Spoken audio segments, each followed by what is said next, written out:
The Galactic Empire's declaration of war arrived not with the thunder of an invasion fleet, but with the sterile chime of a priority transmission. It flickered across every screen in the Sol Federation's capital, its message brief, its tone glacial, * by order of the Eternal Throne, the sovereignty of human space is dissolved. Compliance is non-negotiable. * 7,000 years of silence, shattered in 12 words. In the Grand Assembly Hall, chaos erupted. Admirals barked into comms, demanding fleet deployments. Politicians clutched at historical records, searching for precedent where none existed. Only one person remained still, Lyra Vera, the Federation's youngest senior diplomat, her fingers steepled under her chin. The holographic light of the declaration cast sharp shadows across her face, but her expression wasn't fear. It was amusement. You find this * funny *, Vera?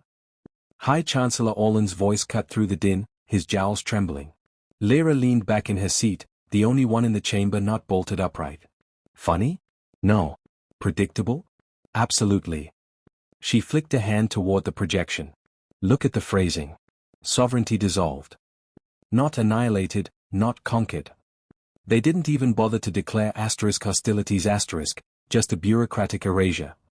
Her lips curled. This isn't a war. It's a * threat star. Orlan's aide, a pinched woman with a datapad clutched to her chest, sputtered. They've * mobilized *. Scouts report battleships massing at the Cygnus Rift. And yet, Lyra said, rising smoothly, not one has crossed into our space. The Empire hasn't fought a war in millennia. Do you really think they'd start with a * press release *? Silence pooled around her. She could see the doubt creeping in, the way the Admiral's hands hovered over their tactical displays, the way Orlan's gaze darted to the empty chair of the absent military liaison.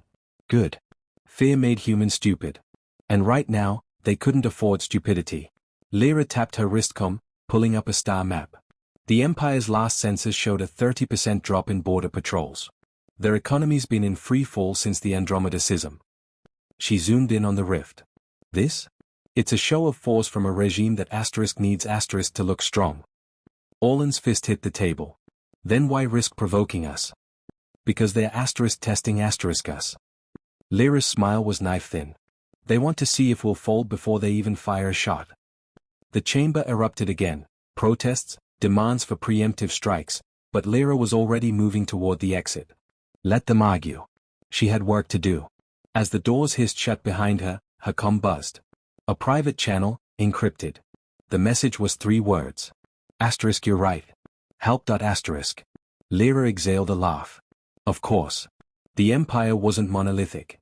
And if factions within it were reaching out. She tapped a reply, her pulse steady. * define help. *. The response was immediate. * stop the war before it starts. *. Lyra pocketed the comm, her grin widening. Now * that * was a proper challenge. Outside the hall, the first emergency sirens began to wail. Lyra's fingers danced across the holopad, drafting a reply to the Empire's declaration, not with the measured diplomacy of the Federation's crisis protocols, but with the precision of a scalpel slicing through pretense. She transmitted it on every open channel, ensuring the entire galaxy would hear. * to the Eternal Throne, your dissolution of human sovereignty is acknowledged. Unfortunately, our records indicate you lack the authority to enforce it. Kindly provide documentation of your claim, or, if inconvenient, withdraw it with equal publicity. Awaiting your response with amusement. Ambassador Lyra Vera, Sol Federation. *. The message detonated across the political landscape like a supernova. Within minutes, the High Chancellor's office was in uproar. Orlan's face, projected onto Lyra's private terminal, was purple with rage. You * mocked * them? Have you lost your mind? Lyra sipped her coffee, unfazed. No. I called their bluff. She swiveled the screen to show the galactic news feeds, already alight with speculation. Look at the commentary. The Empire spent 7,000 years cultivating an image of invincibility. Now their subjects are asking why they're taking orders from a government that gets publicly laughed at by a species they just dissolved. A new alert flashed on her display, an incoming fleet movement report. The Empire's battleships had advanced to the edge of the Cygnus Rift but then, stopped. No incursions. No weapons fire. Just a silent, hovering line of ships, as if waiting for something. Orlan's breath hitched. They're hesitating. Worse, Lyra said. They're asterisk negotiating. Asterisk. She pulled up a second transmission, this one encrypted. The sender's ident codes were scrambled, but the language was unmistakably Imperial High Script. Asterisk. Your defiance is noted. The throne does not bargain with insurgents. Asterisk. Lyra snorted. Insurgents? We're not even asterisk fighting. Asterisk. They are flailing. She typed a one-word reply, asterisk prove it. Asterisk. The terminal chimed again, this time with a priority alert from Federation intelligence. A data packet, leaked from an Imperial defector. Lyra skimmed the files, her pulse quickening. Economic collapse. Rebellions in 3 core systems. The Imperial fleet stretched thin, their vaunted border garrisons operating at half strength. She exhaled sharply. They're not preparing for war. They're trying to asterisk prevent asterisk one, theirs. Orlan's image flickered as he leaned closer. You're saying this is a distraction? I'm saying the Empire's rotting from the inside. Lyra stood, grabbing her coat. And they just handed us the leverage to pry it open. A knock at her door. A young lieutenant, pale-faced, handed her a sealed dossier. From the Imperial envoy. They're requesting private talks. Lyra arched a brow. Which faction? The lieutenant swallowed. They didn't say. But they're waiting in your office. She strode down the corridor, the weight of the moment settling on her shoulders. This was the pivot point, the second where posturing either became war or something far more interesting. The envoy stood with their back to her, silhouetted against the floor-to-ceiling windows overlooking the capital. When they turned, Lyra froze. Not an envoy. A crown prince. His uniform bore the crest of the Imperial bloodline, but his posture was that of a cornered animal. Ambassador, he said, his voice taut. We need to talk about how this ends. Lyra smiled. Now the real game began. The Crown Prince's presence in her office was either an act of desperation or a masterstroke, Lyra wasn't sure which yet. His fingers drummed a silent rhythm against the edge of her desk, the only betrayal of nerves beneath his veneer of imperial poise. You realize, Lyra said, pouring 2 glasses of whiskey without asking if he drank, that by stepping foot here, you've just legitimized every rumor about your empire's instability. He accepted the glass, his grip steady. And you, Ambassador, by entertaining me, have just proven you're more interested in solutions than spectacle. A calculated pause. Or do you actually want a war? Lyra laughed, low and sharp. What I want is to know why the heir to the Eternal Throne is sneaking into enemy territory instead of commanding his fleet. She leaned forward. So, let's skip the posturing. Why are you really here? The prince's mask slipped, just for a second. Because if those ships cross the rift, it won't be a war. It'll be a massacre, our star. He pulled a data crystal from his sleeve, sliding it across the desk. Our invincible armada? 40% are holographic decoys. Another 30 are crewed by conscripts who've never fired a weapon. The throne declared war because it's easier than admitting we can't win one. Lyra activated the crystal. Fleet manifests, supply reports, casualty projections, all confirming what she'd suspected. The Empire wasn't just weak, it was fracturing star. She met his gaze. And you're risking treason to tell me this because? Because I'd rather negotiate with a clever enemy than die for a foolish dynasty. His smile was razor-thin. You've already shown the galaxy the throne can be humiliated. Help me dismantle it quietly and I'll give humanity a seat at the table when the new order rises. A bold offer. *2 bold. Lyra swirled her drink, watching the amber liquid catch the light. And if I say no? Then the hardliners launch their fleet in 6 hours. Oh, they'll lose, but how many humans will they take with them? He set his glass down, untouched. Your move, Ambassador. The clock on her wall ticked loudly in the silence. Lyra exhaled, tapping a command into her desk.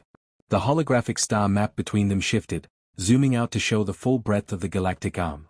Here's my offer, she said. You publicly rescind the declaration, citing administrative error. We'll play along, act magnanimous. Then, over the next 6 months, we discreetly funnel supplies to your reformist factions. The prince stiffened. You'd arm our rebels? Stabilize your empire, Lyra corrected. A slow transition beats a civil war. And humanity gets. She tapped another key, highlighting a string of border systems. These. Not as spoils, as asterisk trade partner star. Open markets, shared tech. Mutual benefit. He stared at the map, his breathing uneven. The throne will never agree. They don't have to. Lyra grinned. You're the crown prince. Asterisk make asterisk it an accident. A bureaucratic oversight. Hell, blame it on a faulty droid. She raised her glass. The best coups look like paperwork.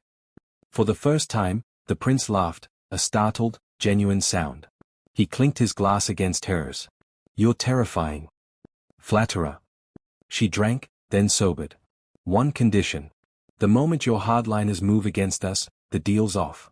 We'll broadcast every scrap of intel you just gave me and let the galaxy watch your empire burn. He nodded once. Understood. Lyra stood, extending her hand. Then we have an accord. As their hands clasped, the first sirens of the dawn shift began to wail outside. The prince vanished into the early morning crowds, just another diplomat in the chaos. Lyra sank back into her chair, staring at the star map. It was done. The war would be averted, humanity would gain ground without firing a shot, and somewhere in the Imperial core, a dynasty was about to topple. Her comm buzzed. Orlan, demanding an update.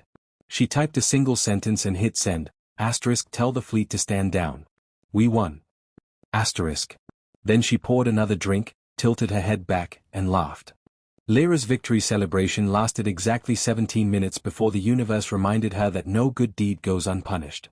The whiskey burned pleasantly in her throat when her terminal erupted with emergency alerts, not from the Federation, but from the Imperial News Network. A single headline repeated in crimson glyphs, asterisk Crown Prince declared traitor. Fleeing capital. All systems authorized dead or alive detainment. Asterisk. She choked on her drink. Her comlink crackled to life with Orlan's voice, stripped of its usual bluster. Vera. The prince's shuttle just entered Federation space. 3 dreadnoughts in pursuit. A pause. They're ignoring hails. Weapons hot. Lyra was already moving, snatching her coat from the chair. Where's the prince now? Bleeding out on our border station at Tau 9, according to his distress beacon. Orlan's hologram flickered, his jaw tight. If those dreadnoughts reach him before. Then the hardliners get their war asterisk and asterisk a scapegoat. Lyra slammed her palm on the desk's emergency override, triggering a fleet-wide alert. Get me a fast ship and a medical team. And stall those dreadnoughts. Tell them. Her mind raced. Tell them we're investigating an authorized entry. Asterisk by time. Asterisk. The hangar bay was chaos when she arrived. Technicians scrambling over a sleek courier vessel, armed escorts arguing over jurisdiction. Lyra shouldered past them, tossing a medic's kit to the nearest officer. You. With me. The officer, a young lieutenant with a fresh scar across his brow, caught the kit midair. Oh, protocol requires. Protocol requires we asterisk survive asterisk the next 2 hours. She vaulted into the ship's cockpit, firing up the engines. Strap in. The jump to Tau 9 took 11 excruciating minutes.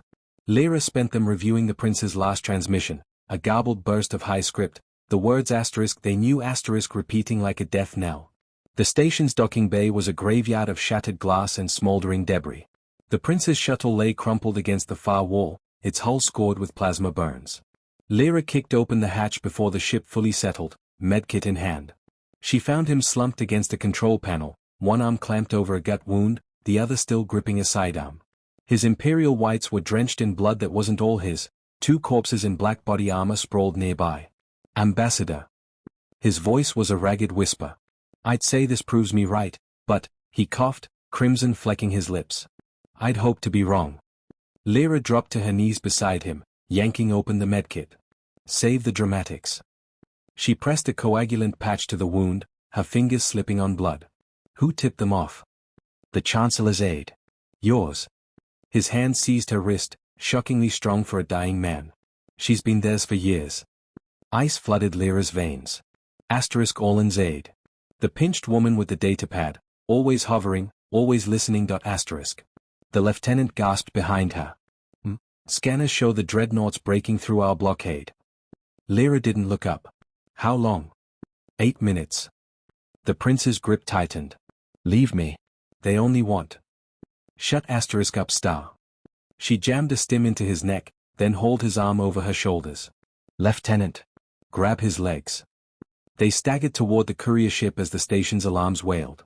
The prince's blood left a slick trail across the deck, his breath coming in wet, shallow bursts. Lyra heaved him into the medbay, slapping the emergency stasis pod shut as the lieutenant scrambled into the pilot's seat. Go. Go. The ship lurched as the dreadnought's first warning shot rocked the station. The lieutenant swore, fingers flying over the nav console. They're locking torpedoes. Lyra lunged into the co-pilot's chair, slamming her palm on the comm Federation vessel Haven to Imperial forces. We have your crown prince aboard. Unharmed at she paused, letting the words hang. Fire on us, and you're not just killing him, you're killing your empire's last chance. Silence. Then, a new voice, cold, aristocratic, dripping with venom. You have 30 seconds to surrender the traitor. Lyra grinned. Counteroffer. She punched the hyperdrive initiator. Catch us if you can. The stars blurred into streaks as the ship vaulted into lightspeed. Behind them, the station, and the dreadnoughts, vanished. In the medbay, the stasis pod hummed softly, preserving the prince's fragile life.